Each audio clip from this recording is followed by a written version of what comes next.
Make better documents. Hi, I'm Cassandra Marsh and welcome to Make Better Documents.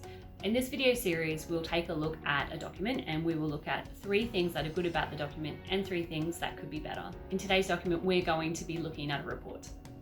To start with, let's look at the entire document.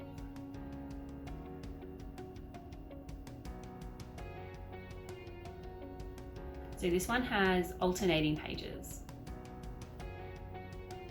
very wide margins.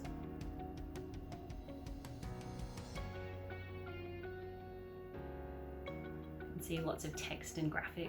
Now let's discuss 3 good things. The first good thing about this document is the color palette. Why I think this is a great color palette is there is enough color to really show different things, but not so many colors that it becomes sort of too colorful. Like, this is a serious report. So you can see in this example, there's a very limited color palette. We've got the light gray, the dark gray, and the red. And then you can see on this page that you can use various shading of the red to add more information. So as you've probably seen throughout the entire document, they've really stuck to the sorts of shades of red and those shades of gray. Here's another example of how they've used the color within a graphic. The second good thing about this document is their use of paragraph styles. So as we can see here on this page, they have sort of their big title as a paragraph style, and then they've got sort of an introductory paragraph style, then a main paragraph style. This page is a good example because they've got a different style to explain that this is a graphic, and then its title, as well as the labels within the graphic. And right at the bottom, we've got a footnote. Then you probably have noticed that throughout this document, they have used those styles very consistently. So here's another page with those consistent styles. Something else that is good about this document is the way that they've used quotes. So they've chosen to go with an entire page for the quote. And so here's an example of a quote. And we know that this is a quote because there's the quote mark. There's the lines above and below the content, and this is really common. It's sort of the visual language to explain that this is a quote. And we also have the attribution on the quote as well. So there's one example of a quote. And here on this page, as you can see, the entire page is devoted just to the quote. They've chosen to go with the pink text on the black background, but all those other markers are still there. So it's consistent throughout this document, which is that quote mark, the lines, and the attribution. Now let's take a look at 3 things that could be better.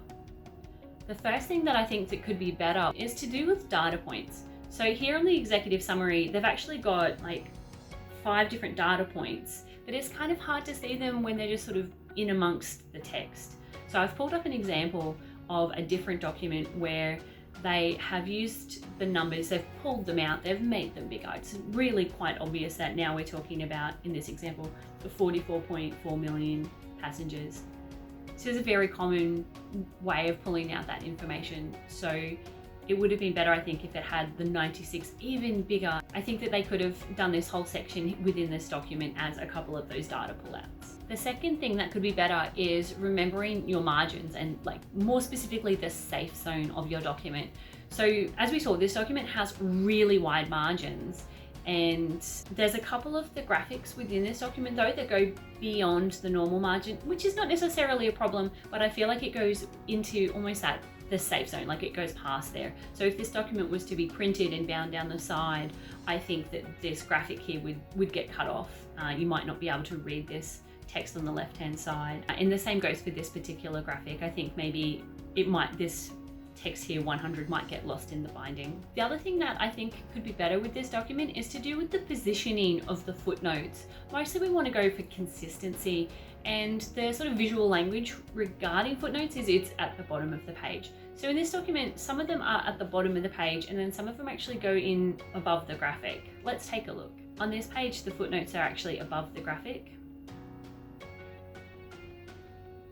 On this page, the footnote is at the bottom of the page. On this page, the footnote is at the bottom. Here is a page with the graphic and the footnote at the bottom. This page has the footnotes at the bottom. But then for some reason, this page has the footnotes above the graphic. And this page also has footnotes above the graphic. And this page, the footnotes at the bottom.